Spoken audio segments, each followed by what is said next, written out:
Hello दोस्तों, welcome to my channel अनकही कहानियाँ। आशा है आपको हमारी ये कहानी पसंद आएगी। तो चलिए शुरू करते हैं। एक नदी के तट पर एक बहुत सुंदर गांव था। इस गांव में रामू नाम का एक गरीब चरवाहा था। वो अपनी मधुर आवाज के लिए प्रसिद्ध था। रामू रोज गांव की सभी भेड़ बकरियों को गाना सुनाते सुनाते पास के जंगल में ले जाता। जंगल में एक पर्वत था। इस पर्वत की चोटी पर एक विशाल पेड़ था। रामू इस पेड़ की छांव में गाता और अपनी सारी भेड़ बकरियों पर नजर भी रखता।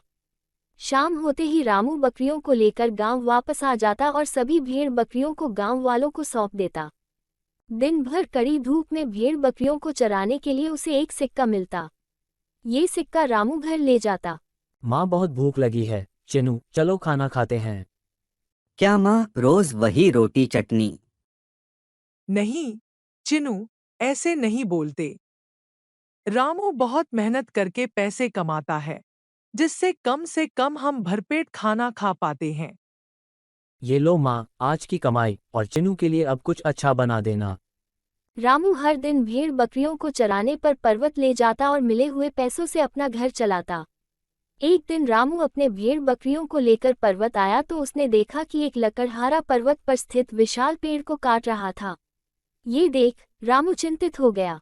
रामू को उस पेड़ से लगाव हो गया था। उसने सोचा कि उसे पेड़ को बचाना चाहिए। सुनो भाई, ओ लकड़हारे, क्या तुम्हें इस पेड़ के श्राप के बारे में नहीं पता? कई सालों पहले एक ऋषि मुनि ने इस पेड़ को चुड़ैल का श्राप दिया था। इस पेड़ पर एक बूढ़ी चुड़ैल रहती है। जो भी व्यक्ति इस पेड़ को छूता है वो उसकी जान ले लेती है। इससे पहले कि वो चुड़ैल आए और तुम्हें मार दे, तुम यहाँ से भाग जाओ।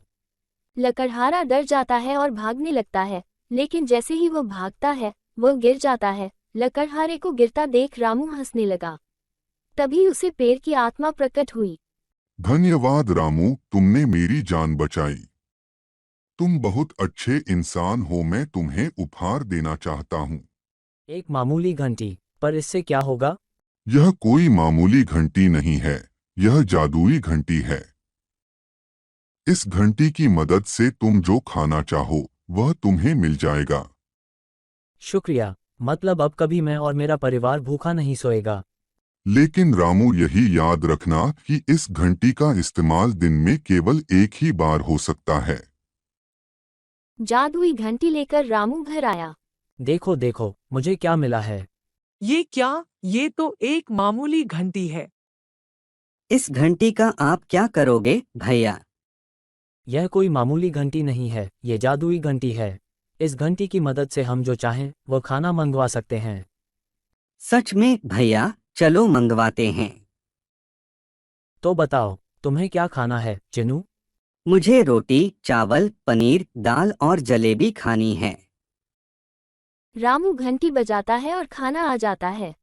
यह तो सच में जादू है। देखा, मैंने कहा था ना माँ।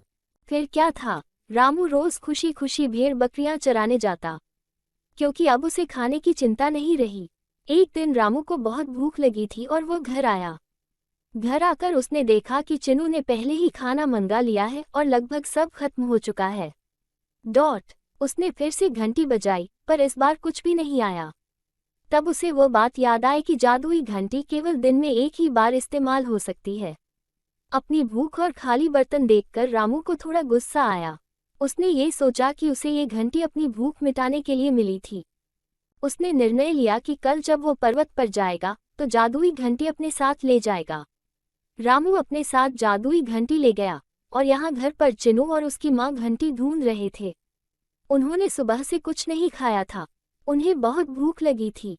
जब घंटी नहीं मिली, माँ और बेटे बैठकर रामू की राह देखने लगे। शाम हो गई और रामू आ गया। रामू को देखकर, भैया, बहुत भूख लगी है और वह जादुई घंटी भी नहीं मिल रही। अरे, जादुई घंटी तो यहाँ है। इसे तुम अपने साथ ले गए, पर क्यों? बेचारा चिनू सुबह से भूख के मारे तड़प रहा है। क्या तुम सिर्फ अपना पेट भरना चाहते थे? नहीं माँ, ऐसी बात नहीं है।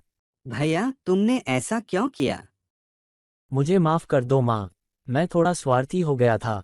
मैं दोबारा ऐसा कभी नहीं करूँगा। इस कहानी से हमें ये सीख मिलती है कि हमें कभी भी स्वार्थी नहीं होना चाहिए और अपने परिवार के बारे में सोचना चाहिए। Thanks for watching. ऐसी है और वीडियोस देखने के लिए लाइक करें, सब्सक्राइब करें और शेयर करें।